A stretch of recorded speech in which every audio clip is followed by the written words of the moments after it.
Hey y'all, welcome back. I'm Kara Perez, founder of Bravely Go and financial feminist. Wait, what does that word even mean? Because it's become very chic, very popular over the last couple of years in personal finance circles, especially those dominated by women. But what does it really mean? What are we talking about when we talk about financial feminism? Today we're going to do a deep dive into the history of the girl boss, touch briefly on some feminist high points and low points from the last 100 years, and talk about the evolution of financial feminism, both its amazing potential and its pretty big pitfalls to be aware of. If you like these kind of socioeconomic deep dives, please consider becoming a patron at the link in our description to help support our research time and our content creation. Girlboss used to be a word that women wore very proudly on their sleeves, though today it is very cringe. Popularly attributed to Sophia Amoruso, the term exploded onto the scene in 2014 when Sophia published her first memoir, Girlboss. Girlboss explored how Sophia founded her first company, Nasty Gal, which grew to be a multi-million-dollar business and was often heralded as this success story of a woman CEO. And Girlboss quickly became the rally cry for professional women everywhere. Working long hours, raising venture capital, playing with the boys, all of these were hallmarks of the Girlboss experience. Now, let's remember, the backdrop to the rise of the Girlboss was the 2010s. And even though it wasn't that long ago, times have really changed rapidly since then. Movies like Bridesmaids dominated the box office, showing women being literally gross. We all remember the food poisoning scene, I think, as well as emotionally terrible. Similarly, Zero Dark 30 was a movie directed by a woman, Catherine Bigelow, and starring a woman, Jessica Chastain, that focused quite a bit of time on torture and war and showed how women can be just as swept up in the war machine as men can be. And at the time, these movies and these sentiments of women playing on the same field as men really felt like huge wins. It felt like we had reached a real milestone in the world of feminism and in our pop culture. And that's because if you look at the rest of, history, we see a distinct lack of women in leadership roles or women being depicted as the main character. I mean, it wasn't until 2012 that Mazie Hirono became the second woman of color to ever serve in the United States Senate, and to date, only 46 women have ever been elected to the Senate. So if we look at what constitutes power in the United States, we don't see a lot of women. Women were, and may I add, still are very fed up with the tiny crumbs we're expected to celebrate. And the girl boss narrative really offered us the chance to step out, say, I'm here, deal with it. It was really in the 2010s and the rise of the girl boss that we saw capitalism and feminism begin to really merge hard.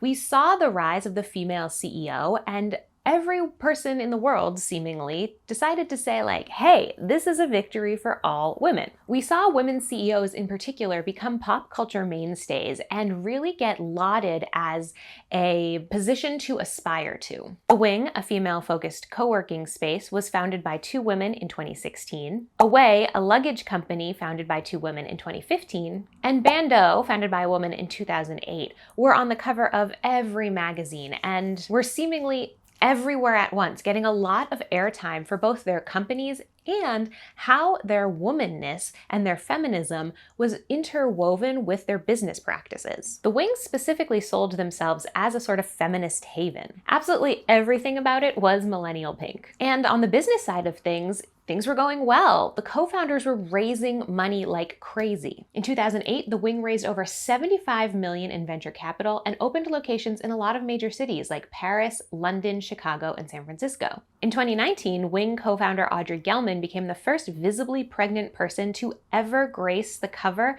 of a business-focused magazine. And this was universally lauded as a win for women everywhere. Now, before I go on, I want to take a second here and kind of analyze this cover for a second, because it's so important when we think about the rise of financial feminism and when we think back about the power that the girl boss had. Like I mentioned, this was universally lauded. Everyone was over the top jazzed about this. Cannot express that enough. And on the one hand, I get it.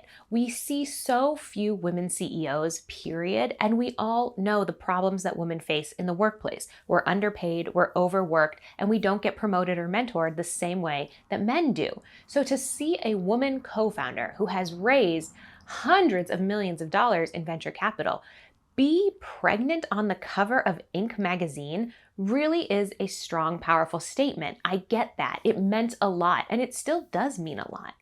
But I think we need to zoom out a second and understand that this cover was just one woman. It's not like every pregnant woman out there in the world got a $10,000 bonus just because Audrey Gelman was on the cover of Inc. magazine.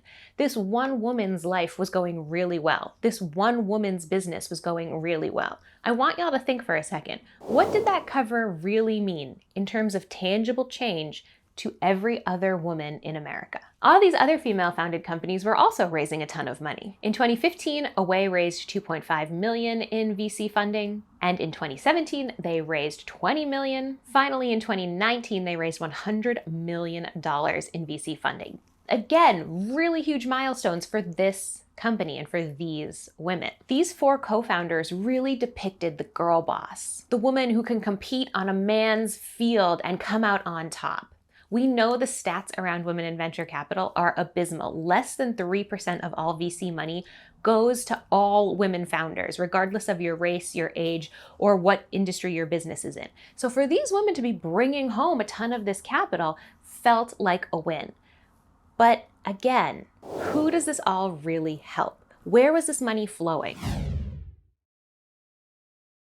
It was really during this time, like I mentioned earlier, that we begin to see the full-on combination of capitalism and feminism. Not only these companies raising money and saying things like, we have gender-neutral bathrooms and we have pink everywhere because we are all about the ladies.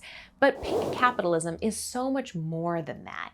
Pink capitalism refers to a phenomenon where companies will use the messages of something like feminism or gay pride to market their products to specific communities, but behind the scenes, they are still underpaying women. They still have anti-gay rules on the books. It's empty pandering, and the 2010s and the Girboss movement was full of pink capitalism. Women control about 85% of household spending, and women are financial decision makers.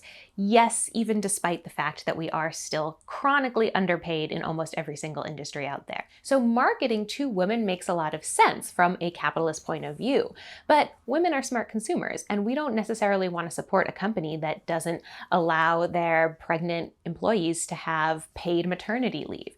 So instead of fixing the behind the scenes problems, a lot of these companies will simply slap a pink label on something or put hashtag SheEO in their marketing plan and say, hey, look, we're feminists just like you. Buy our stuff. Buying our stuff is an act of feminism. And this is really where the Girlboss movement began to unravel. Even though a lot of these female-led companies were built on the idea of equality and indeed equity, it became very, very apparent that all of these companies were perpetuating the same exact issues that male-led companies had already established. The Wing, for example, for all that it did have Audrey Gelman pregnant on that cover of Inc., still made an employee of color, I might add, come into work the day after she experienced a miscarriage. This is why I asked you earlier, how good was that magazine cover for all women? Because that magazine cover seemed like it was mostly good for Audrey. If you are going to show up someplace pregnant and declare to the world that like women can have it all, and then you're going to deny one of your own employees the time to heal and recover from a physical and emotional tragedy, you're not really a feminist. And herein lies the problem with all pop feminism. What is good for one woman is not necessarily good for all women. The Wing found itself under numerous allegations of racist treatment of its hourly employees, as well as a financial PR nightmare when, in 2020, the Wing announced that it would donate $200,000 to the Black Lives Movement, but at the same time told employees, many of whom were women of color, that they were unable to provide a severance package after laying them off due to COVID. Away also faced similar allegations of racism from one of their co-founders, Steph Corey. This was really the beginning of the end for the Girlboss. Despite all the hashtags, despite all the cute merch, The girl boss narrative failed to move the needle for the vast majority of women. What instead we found out was that women are exactly as capable as men as upholding the crappy systems that hurt all women. Women that uphold systems that hurt other women or that they themselves have had to fight against is not feminism, and it's not a win for any woman anywhere. Simply having a woman in power does not mean that anything materially has changed for other women. And I'm not a hater for pointing that out. I think it's really important that we, as both consumers and as anyone who considers themselves a feminist, critique the people in power and the ways that these people use their power.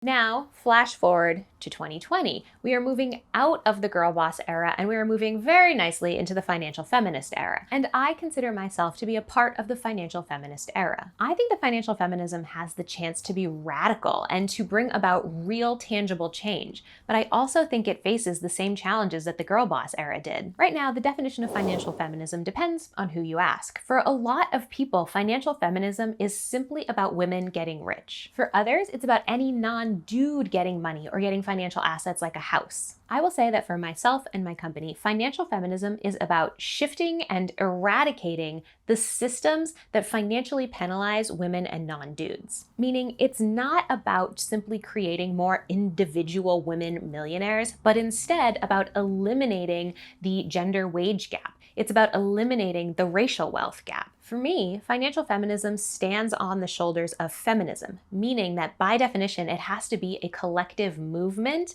and it is not just a marketing tactic. Now, don't get me wrong, the feminist movement has had its own problems. Feminism has grappled with racial inequalities. It has splintered in a lot of different ways. There are 3 distinct waves of feminism. Some would say we are arguably in a 4th wave of feminism right now. And a huge challenge to being a movement is trying to encompass hundreds of millions of people's beliefs, needs, and challenges. So I want to be very clear, I don't look at the past 100 years of feminism with rose-colored glasses and only see the victories. I want to acknowledge the pitfalls, the challenges, the mistakes that my feminist foremothers have made before me. And I also want to recognize those same challenges as I look ahead as a financial feminist, looking at the challenges that we have in front of us and looking at the things that I want to change in society. Fundamentally, I just don't believe with the idea that all we need is more rich women to solve societal's problems around women.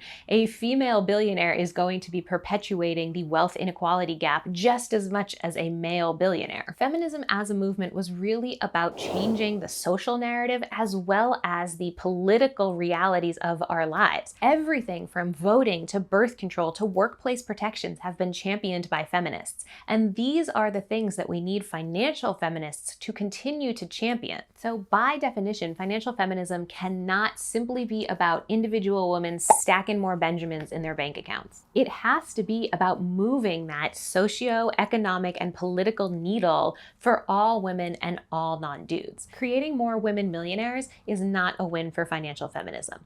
But getting federally subsidized childcare for all working women and all working parents is absolutely a win for financial feminism. What did we learn from the girl boss era? Well, we learned that anything can be immediately capitalized on as a marketing tactic, which in turn helps a movement lose its teeth. And if we as financial feminists don't address the complications in the world of financial feminism, we can watch that same thing happen. I really don't want to make a video in 5 years talking about how financial feminists, including myself, couldn't stick the landing. So that's it for today, keeping things spicy. As I said before, if you enjoy this kind of content, I would love it if you became a patron to help support the research that goes into these kinds of videos. And please let me know if you consider yourself a financial feminist in the comments. I'm super curious to hear from y'all about what you think of all of this and what you believe financial feminism can help change and can help make better in our world. Please give this video a like and hit subscribe.